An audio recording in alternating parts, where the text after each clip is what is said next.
Hi friends, welcome to Josh kitchen. இன்றைக்கி இட்லி தோசைக்கெல்லாம் ஏற்றது மாதிரி கொத்தமல்லி சட்னி தான் செய்ய போகிறோம். அதுவும் ஈஸியான மெத்தடில் சீக்கிரமாகவே செஞ்சு முடிச்சிடலாம். சாப்பிட்றதுக்கு அவ்வளோ டேஸ்டியாக இருக்கும். வாங்க எப்படி செய்கிறதுன்னு பார்க்கலாம். கடாயில் கொஞ்சமாக எண்ணெய் சேர்த்துட்டு 1 ஸ்பூன் அளவு கடலைப்பருப்பு சேர்த்துக்கலாம். இது கூடவே 1 ஸ்பூன் அளவு உளுந்து சேர்த்துட்டு, கூடவே காரத்துக்காக 2 காஞ்ச மிளகாவையும் சேர்த்துட்டு இதை நல்லா ஃப்ரை பண்ணிடலாம். காஞ்ச மிளகாவுடைய கலர் நல்லா மாறி வரணும். அது வரைக்கும் இதை ஃப்ரை பண்ணிவிட்டு 15லேருந்து 20 சின்ன வெங்காயத்தையும் சேர்த்துட்டு, கூடவே 3 பல் பூண்டு, கொஞ்சமாக உப்பு, இது எல்லாத்தையும் சேர்த்துட்டு நல்லா வதக்கிடலாம். வெங்காயம் நல்லா எண்ணெயிலேயே வதங்கட்டும். சின்ன வெங்காயம் இல்லைன்னா பெரிய வெங்காயம் கூட சேர்த்துக்கலாம்.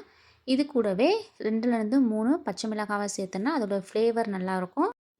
இது கூடவே சின்ன சைஸ் அளவு புளி, 2 மீடியம் சைஸ் தக்காளி, இது எல்லாத்தையும் சேர்த்துட்டு நல்லா வதக்கிடலாம்.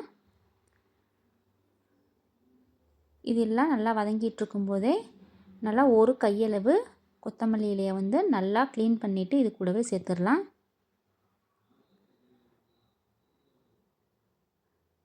கொத்தமல்லியும் சேர்ந்து நல்லா வதங்கட்டும். பாருங்கள், கொத்தமல்லி நல்லா வதங்கிடுச்சு. அவ்வளோதான். இதை அப்படியே ஸ்டவ் ஆஃப் பண்ணிவிட்டு ஆற வச்சிடலாம். ஆற வச்சுட்டு நம்ம அரைச்சிட்டு எடுத்து வச்சுக்கலாம். இப்போ நம்ம அரைச்சாச்சு. இதை நம்ம வேறு பவுலுக்கு மாற்றிடலாம். கொஞ்சமாக மிக்ஸி ஜாரை கழுவிட்டு தண்ணி சேர்த்துக்கலாம். இதை மிக்ஸ் பண்ணிவிட்டு அப்படியே வச்சிடலாம். இதுக்கு தாளிப்பு ரெடி பண்ணணும்.